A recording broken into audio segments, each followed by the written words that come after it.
People are back. G-Dro reacting to these crazy hooligans once again. I ain't gonna front people out there. There's abandoned building discoveries. 5 of them, most disturbing ones. People out there, they've watched another video. Show me some love. Show me some love for this video. We already know what to expect. Trying to find ghosts, trying to find people sleeping in these buildings. They just don't get attacked. Let's get right into it, you feel me? Oh god. Oh, there's no way the camera would have just seen that. But I just saw someone walk through there.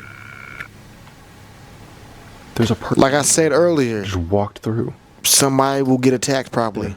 There. I've never seen this shit, but I just feel the energy right of the fucking video. I ain't gonna front. I swear I think they're looking at me. It's like if you try to run and you get hit with a rusty step on a rusty nail, you're done. Your whole leg has got to come off. Eerie experience. But what happens when the remnants of the past hold secrets that refuse to stay buried? We're delving into a chilling exploration by Dex, where history and decay intertwine in unsettling ways. But before we dive into the first encounter, don't forget more of this disturbing content. Subscribe to G-Dro. And subscribe to him. He made great Dex, fucking videos. The creator of Sventures, with Dex Uncharted, explores abandoned and forgotten places. But one night, an investigation at a remote barn house took an unsettling turn. Entering through an open door, he moved cautiously in the dark, aware of nearby activity and of how unpredictable these locations can become after nightfall. Welcome guys, just checking out a farmhouse in Clitheroe. It's pretty much, there's naught left of it now. We're just checking out a barn and like there's a big tractor here. It's actually recommended. I saw another YouTuber do this a while ago, and pretty much I think he went in the house across, but they've sealed it all off and they're re-renovating it. So yeah, we'll just shut the door behind us, guys.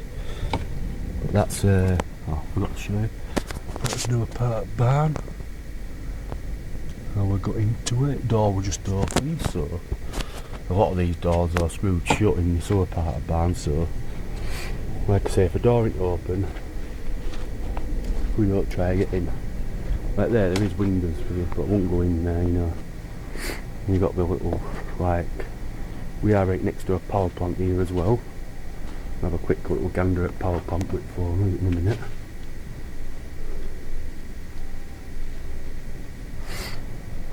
Yeah, I can't remember the name of the guy who did a video on here.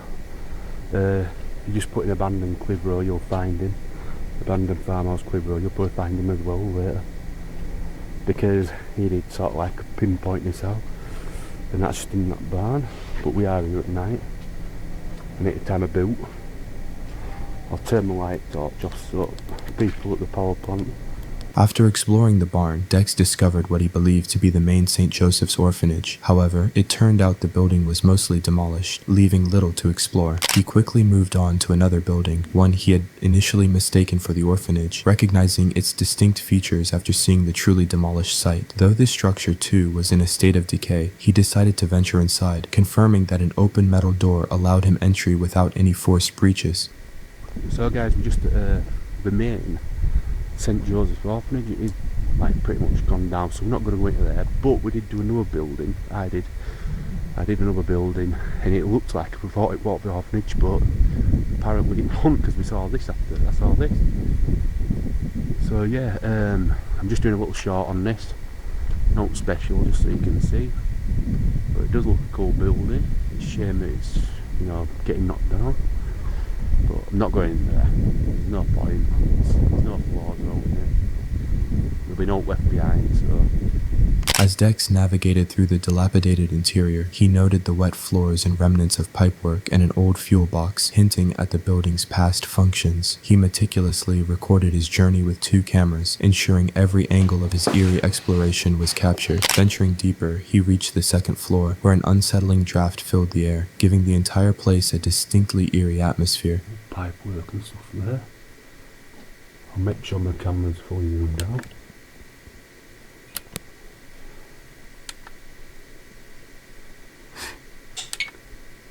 So we've got the old fuse box and pipe work and things. I am recording with 2 cameras, so I get pretty much the same footage everywhere I go. All pipe ducting work and things there. There is a lot of wet floors and things in here.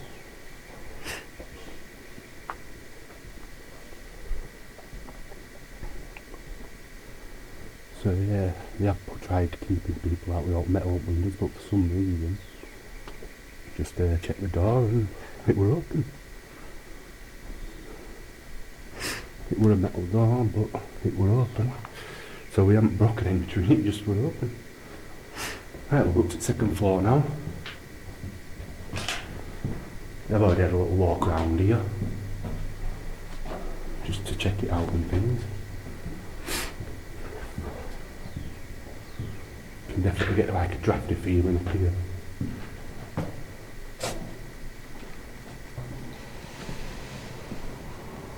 Continuing his ascent, Dex explored various small rooms that once served as bedrooms, each step deeper into the building intensifying the chilling sensation. He pushed on, reaching the final floor, where he spotted the remains of an old steeple, a stark reminder of the building's former grandeur, now reduced to ruin. And that's just a little room. Don't know if it was a little bedroom or something. Another little room. Get all that in there, just a little metal things.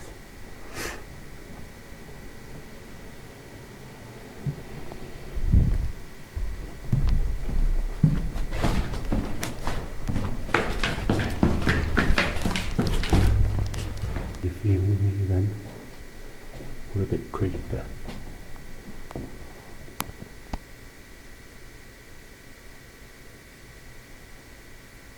Floors looks like making weird vibrations, like someone walking or something. Proper weird.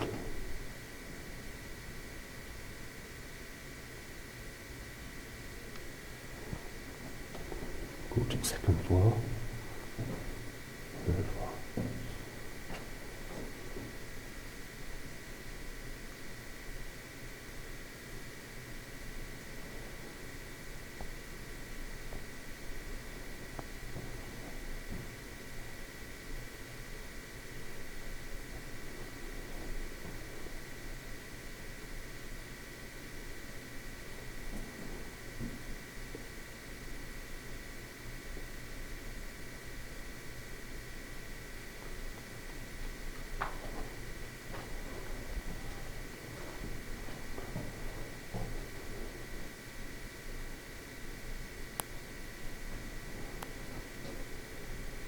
Yeah, I'm really confused right now. This dude's just standing here in silence.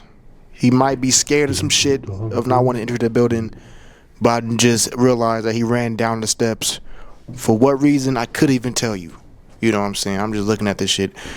I don't know if he heard something, but he looked like he's going back upstairs right now. Damn Although it. Dex left the location safely, one unsettling question remained. What caused that strange vibration? Was it merely the decaying structure settling, or was something else at play? A lingering presence in the he ruins of felt. the past. The mystery of that night and the source of the unsettling sensations remains unsolved. His instincts and cautious exploration ensured he remained safe, but the memory of the creep would undoubtedly linger. One thing's for sure, the secrets held within forgotten places are not always silent. Exploring abandoned buildings can reveal forgotten histories, but sometimes what you uncover isn't just relics of the past. We'll follow Urbex explorer Jared Coker as his Alabama adventure takes a terrifying turn, leading to a close call he won't soon forget.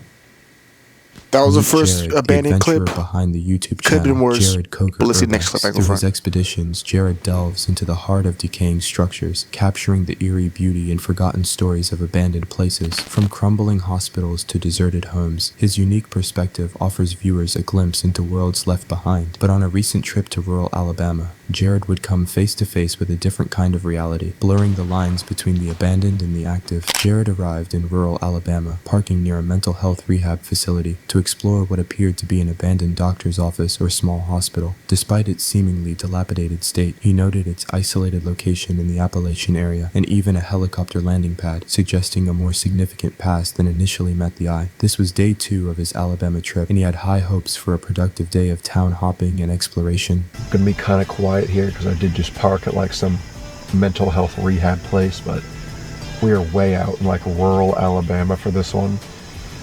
This building I'm about to try to do was clearly some sort of like doctor's office or like little hospital, but I couldn't actually like find an address for the building to plug it in to look for records, but we're gonna go see what's up.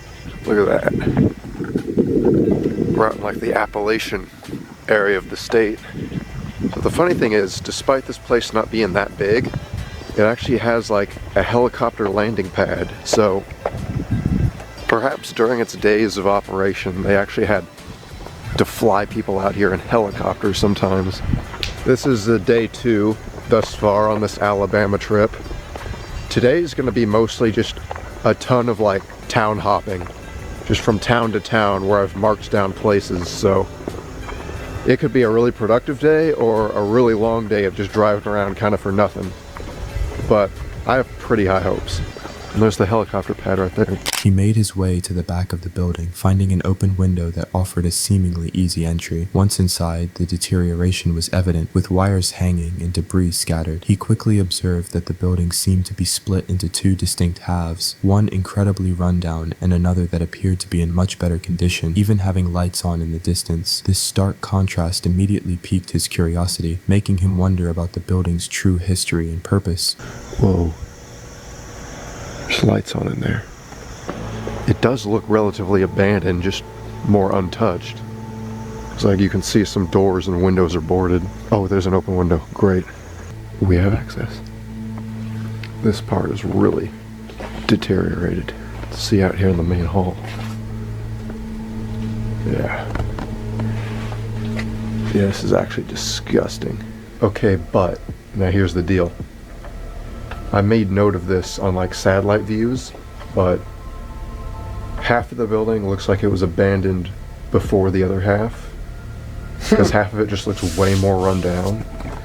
Man, this whole shit look run down. This looks A bad. red light suddenly flared on and off, accompanied by an unsettling buzzing sound. It was a motion sensor. Like, it'll confirming collapse the any suspicion minute that right now, parts of like, the building might not be as dormant as they the seem. cylinder just take your whole head off. Noise triggered by his Damn, movements look at this filled crazy his shit. knees, making him question if his presence had alerted someone or something. Despite the growing tension, his curiosity about the lit-up section of the building pulled him further in. A red light. That just, when I stepped out in the hall and moved. Yeah, every time I move it turns on. It's a motion sensor. It's not good. Yeah, it's not good. It's really not good. I can hear buzzing too. It's so weird, look. I can actually see right there where the building becomes in better condition. But then over here it's just this. Never seen anything like this. Ah, man, I mean, I'm just hoping that's not going to trigger some sort of like silent alarm.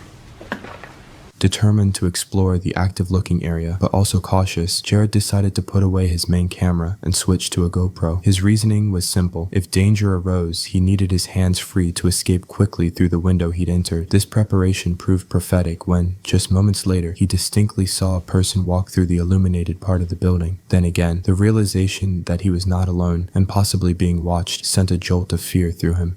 I say I'm going to sneak on over there. I'm going to put this camera away, but I'm going to put on my GoPro, where if someone is there, I can still hopefully get to that window and just jump out of here as fast as I can. No, without having to hold a big camera and tripod and flashlight.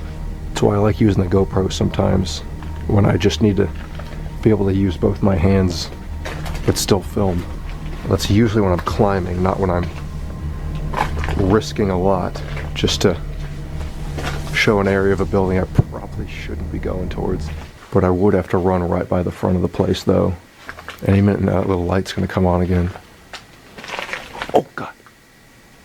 Oh, there's no way the camera would have just seen that, but I just saw someone walk through there.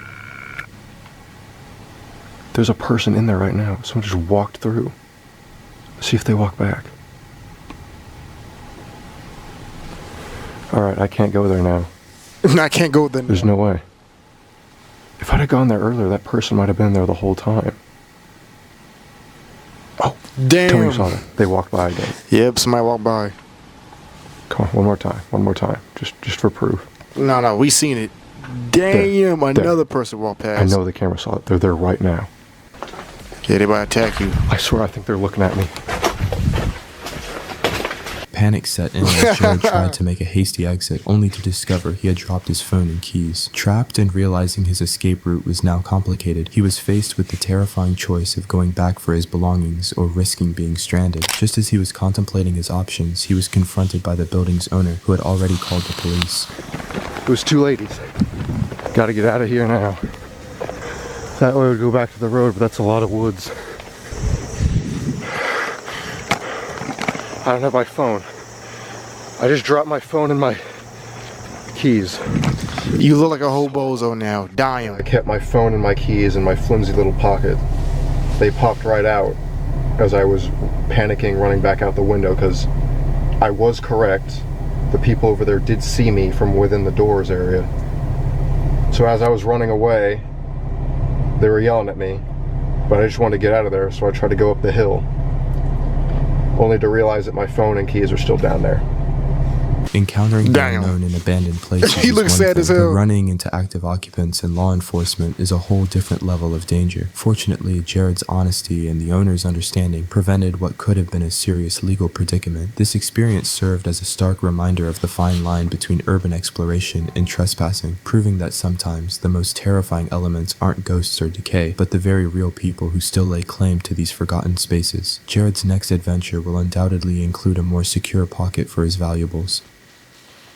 Meet the urban explorers behind the YouTube channel 2JD Productions. They venture into forgotten places, documenting the decay and mystery left behind. With their cameras rolling, they invite their audience along for the thrill of discovery. But on this particular day, they would discover something so vile it would send them running for their lives, proving that some places are abandoned for a very good reason. The video begins as they arrive at the location, a decrepit and isolated house. The explorers set the scene, mentioning the possibility of paranormal activity, which immediately puts them on edge. Alright, so per normal, we would probably run into the building, but we just hit up Chipotle, so no running into there now. Whew.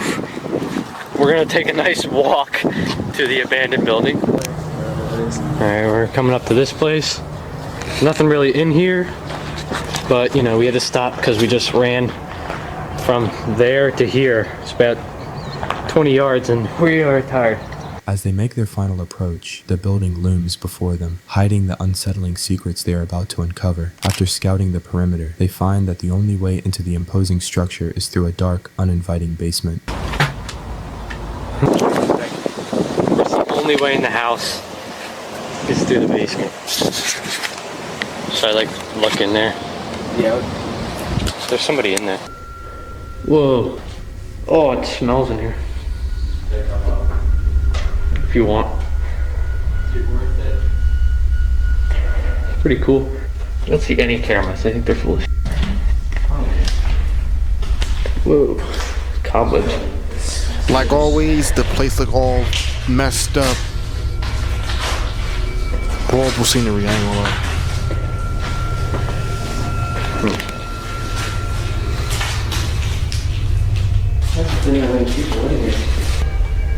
That's weird. There's like a fireplace in every room. These stairs are pretty sturdy. Oh, might as well. There's like one of the front doors. The moment they descend, they're hit with a foul odor that permeates the air. Pushing past the smell, they begin to explore the decaying rooms, where they notice a strange architectural choice. Nearly every room contains its own fireplace, a peculiar detail in the crumbling home. As they move deeper into the house, they find personal traces of former occupants, including the names Catherine and Paul written on a wall. The atmosphere grows heavier when they stumble upon a lone, mysterious chest sitting in a room, making them speculate about what sinister contents could be locked inside. Their exploration takes a sickening turn. Throughout the house, they begin to find piles of what appears to be human waste, a disgusting and alarming sign of an unwanted inhabitant. Human shit. There's so much shit. Like, not like legit. There's so much shit.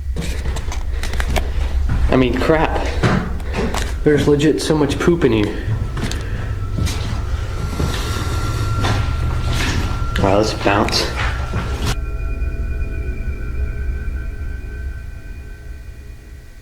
Yes. I think we got everything. There's steps. Little girl's room, I'm guessing. Or a really girly boy. Bathroom.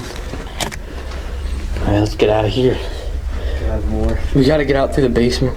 The eerie feeling of being watched intensifies into the terrifying realization that they are not alone. They understand that whoever or whatever is living here could be nearby, and they decide they have to get out immediately. Panic sets in as they rush back toward their only exit, the basement. They carefully navigate the decrepit, unstable stairs, which they note are barely attached to the wall, threatening to collapse with every step.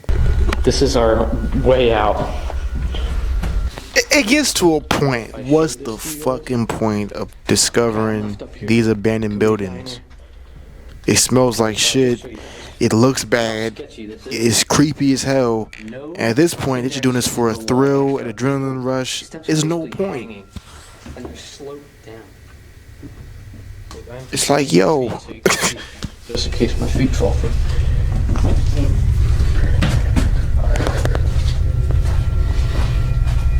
Make sure to wash your clothes when we get out of here. Yeah. We're heading out right now. Oh. The urgency is palpable as they finally escape back into the open air, leaving the disgusting secret of the house behind them. They escaped with nothing more than a horrifying memory, but the question lingers. Who was living in that house? Was it a desperate squatter or someone with more sinister intentions? The sheer amount of filth suggests a long-term inhabitant who was content living in squalor. While ghosts and spirits are frightening, the threat of a real, unpredictable person hiding in the dark is far more dangerous. Fortunately, the team from 2JD Productions trusted their instincts and left before they could find out who they were sharing the house with. Venturing into the forgotten corners of the world is a gamble, a trespass into places left to decay. But what happens when you discover you're not the only one walking those silent, decaying halls? Tonight, If you Urban Explorer discover learned that you're not the only one walking in these abandoned buildings, don't be an asshole and try to find who that particular person is in the abandoned buildings, because they might either live there or they might be up to no good. People out there, you know what I'm saying? That was 5 most terrifying abandoned building discoveries. Crazy video. Is always crazy when it's abandoned buildings. Show me some love for the video. Might be out. Peace. All the best. You win. Peace.